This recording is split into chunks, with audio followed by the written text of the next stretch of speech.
waxaa la yiraahdaa Cismaan Seef waxaan ku dhashay magaalada Qardho waxaan ahaa tiimkii boqorka la shaqeynayay boqor Burhaan meelo badan baan adduunka la soo maray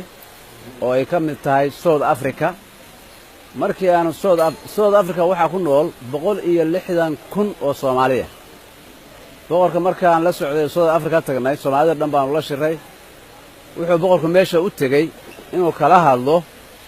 boqorka South Africa Kimwell inuu kala hadlo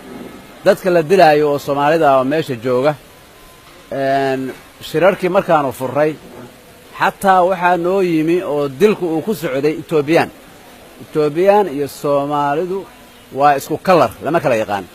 boqorku aad buu ugala hadlay heshiis baan la wada gaaray labada boqor gaareen in istilka la joojiyo oo Soomaalida South Africa aan lagu layn sidaa darteed anigu waxaan ka soo shaqeeyay oo ahaa raggii la dagaalamay Cabdullaahi Yuusuf markuu Puntland madaxweynaha ka ahaa ilaa waxaanu tagnay Ceel Afweyn aad baan uga soo dhaweeyay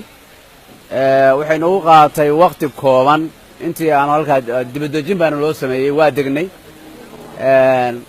marka waxaan hogaaminayay anigu waxaan ahay nin Cismaan Maxamuud Cadde Muuse Boqor oo markii dambe madaxweyne noqday halka markii jabhadu ciidanka lagu diyaariyay Ceel Afweyn oo aan rabnay inaan dagaalka soo qaadno waxa la furay wada hadal rag baa waxay ka shaqeeyeen in Cabdullaahi Yuusuf oo madaxweynaha Puntland iyo Cadde Muuse Boqor oo ahaa janankii hogaaminayay ciidanka jabhada in loo kala dab qaado wada hadal loo furo sidaa darteed waxa heshiis lagu gaaray in ay sarkaan Cadde Muuse iyo Cabdullaahi Yuusuf Caddana go'aan buu qaatay heshiiskii waa aqbalay isagoo ciidankiisii wata ayuu Boosaaso ugu tagay Cabdullaahi Yuusuf halkaas heshiis lagu gaaray heshiiskiina wuxuu dhalay in Cadde madaxweyne noqdo wiil baa kaaga dhintay wiil kuma dhasho sidaa darteed hadda waxaan rabaa inaan kelmad ka dhaho Masar Caare oo ciidan wata oo magaalada Qardho yimi oo la soo dhaweeyay sidii waagi Ceel Afweyn loo ku soo dhaweeyay waxaanu diyaar u nahay inaanu ka shaqeyno in wada hadal la furo Caare iyo madaxweynaha Somaliland Muuse Biixi oo ay sida ugu dhaqsaha badan ama sida isku arki karaan looga shaqeeyo ee heshiisna u gaaraan lana soo afjaro arintan dagaalka sokeeyo iyo ciidanka maxay tahay baxaya Somaliland ka qulqulaya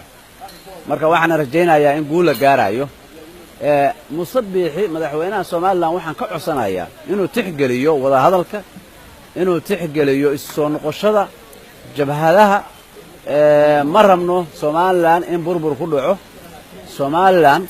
waxa naga dhaxaya dhaqan waxa naga dhaxaya deegaan waxa naga dhaxaya walaalnimo waxa naga dhaxaya muslimnimo waanu jecelahay sidaa darteed waxaanu diyaar u nahay inaanu ka shaqeyno inaanu wada hadal furo sidii Muuse Biixi madaxweynaha Somaliland iyo Masar Caare ay isu arki lahaayeen balana u gaari lahaayeen una wada hadli lahaayeen waxaan rajaynayaa inaan guul gaareyno arinta hadaan ka shaqeyno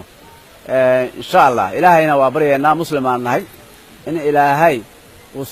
uu noo fududeeyo dib u heshiisiinta iyo insha Allah horumarka Somaliland ka jira annaguna waa horumarka yagii nabadda Somaliland ka jira waa ku soo baraaray waagi burburku ka dhacay Soomaaliya 1991 meeshii ugu horeysay oo maamul laga sameeyaa waa Somaliland oo lagu soo barbaaray ilaa hadda dadkii lacagta lahaa caruurahoodii iyo xaasaskoodii Hargeysa geysteen halkaas ay wax ugu bartaan xamar baa caasimadii baa la isku aamin waayay Hargeysa la isku aaminaa waa meel nabad ah ilaahay nabadayada ha noo raajiyo ilaahay nabadayada ha noo horumariyo mana rabno in carqalad la geliyo nabadayada oo nabadda ka jidha Hargeysa waa insha Allah ilaahay waxaan ka baryeynaa inuu horumarkii Somaliland ilaahay uu nagu barbaariyay oo nagu soo kori waqti soo maray inuu ilaahay noo